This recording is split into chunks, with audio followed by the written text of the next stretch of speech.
ఆడవాళ్ళ ఆరోగ్యానికి సంబంధించిన విషయం ఇది. ఓకే, నాకు ఇంట్రెస్ట్ ఉందండి అనేవాళ్ళు చూడండి, లేదు మా ఆడవాళ్ళ మీద నాకు చాలా ప్రేమ ఉంది అనేవాళ్ళు కూడా చూడండి. రక్తహీనత అండి ఎంత ఇబ్బంది పెడుతుందంటే, రక్తహీనత ఈరోజు భారతదేశంలో సగం మందికి పైనే రక్తహీనతతో బాధపడుతున్నారు. యాక్చువల్గా అయితే 10 లోపు ఉంటే చాలా ప్రమాదం అని, 10, 11, 12, 13, 14 హెచ్జీ లెవెల్స్ ఉంటే మంచిదని చెప్పుకుంటూ ఉంటాం కదా. 6, 7 కూడా కొంతమందికి ఉంటుందండి. అంటే ఎంత ప్రమాదకరమైన పరిస్థితిలో ఉంటున్నారో చూడండి. గర్భిణీ బాలింతలు అయితే ఇంకా దారుణం. ఇది వయసు వచ్చిన ఆడపిల్లలు 16, 17 వాళ్ళ పరిస్థితి కూడా ఇంతేనండి. రేపు వీళ్ళు పిల్లల్ని కనలేని పరిస్థితి, అసలు కాపురం చేయలేని పరిస్థితి, బ్రతకలేని పరిస్థితి వచ్చేస్తుంది. సరే, విషయానికి వచ్చేస్తాను. మంచి హెల్త్ ఫ్యాక్ట్స్ ఏమన్నా చెప్పుకుంటున్నాం, మంచి రిపోర్ట్స్ ఏమన్నా చెప్పుకుంటున్నాం కదా. రీసెంట్గా కేరళలో ఒక ఆయుర్వేద కళాశాల పరిశోధన చేసి ఒక రిపోర్ట్ ఇచ్చింది. మీకు చదువుకుంటానంటే ఆ రిపోర్ట్ కూడా ఇక్కడ పెడుతున్నానండి. ఈ రక్తహీనత పోవడానికి జనరల్గా మనకి షార్ట్ కట్ ఏంటి, ఫ్రీగా దొరుకుతున్నాయి. ఫోలిక్ యాసిడ్ ట్యాబ్లెట్స్ ఉంటాయి, ఈ మధ్య సిరప్ కూడా ఇస్తున్నారు, మన ఏఎన్ఎం ఆశ ఇస్తున్నారు కదా.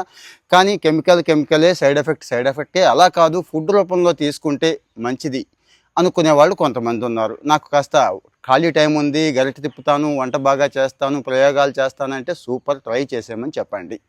ఇంకొకటి, మనకి ఈ నెలసరి టైంలో చాలా ఇబ్బంది పడుతూ ఉంటారు పాపం. ఆ 3 రోజులు కూడా విపరీతమైన నడుము నొప్పి, రకరకాల బాధలు ఉంటాయి ఆడవాళ్ళకి. అది కూడా పోగొడుతుంది అంటున్నారు ఒకే ఒక పదార్థం, సున్ని సంగటి అంటున్నారండి. అంటే మీకు అర్థమైపోయింది. సున్ని పిండి, మినప్పిండి, కాస్త బ్రౌన్ రైస్, ఒక కప్పు ఇది పెట్టి, తాటి బెల్లాన్ని పెట్టి సంగటి తయారు చేయండి. అంటే అది ఎలా తయారు చేయాలి ఏంటి అవన్నీ నేను చెప్పలేను, కానీ యూట్యూబ్లో చాలామంది చెప్తున్నారు, అవి చూడండి.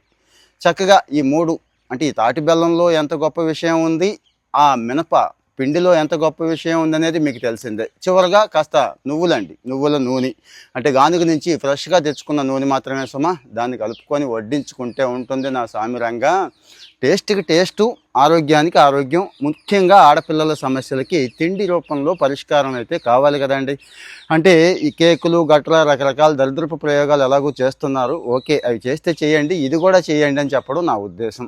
రెండోది, ఎవరు తింటాడండి, తింటలేదు అంటారేమో. ముందు ఆడవాళ్ళు, అమ్మమ్మలు మీరు మొదలు పెడితే ఖచ్చితంగా వాళ్ళు తింటారు. ఈ మధ్య బాగా అవగాహన పెరుగుతోందండి. అటు మిల్లెట్స్ దగ్గర నుంచి ఏది పడితే అది, ఎవడేది చెప్తే అది తినేవాళ్ళు కూడా చాలామంది ఉన్నారు. ఇవి మాత్రం మంచివి కాబట్టి, కేవలం యూనివర్సిటీలు ఏకంగా పబ్లిష్ చేశాయి కాబట్టి. సో మీకు బాగా ఇంట్రెస్ట్ ఉంది, నేను తయారు చేస్తాననే వాళ్ళు ముందు ఇంట్లో వాళ్ళకి టేస్ట్ చూపించండి, తర్వాత పొరుగింటి వాళ్ళకి టేస్ట్ చూపించండి. అందరికీ తయారు చేసే ఖాళీ లేదు కదండి. మీకు పడిన రేటుకి 10-20% ప్రాఫిట్ వేసుకొని లోకల్గా మీరు సేల్ చేసినా కానీ ఎంతోమందికి మేలు చేసిన వాళ్ళు అవుతారు. మీరు కూడా కొత్త బిజినెస్ స్టార్ట్ చేయొచ్చేమో, ఆలోచించండి, కామెంట్లో పోస్ట్ చేయండి.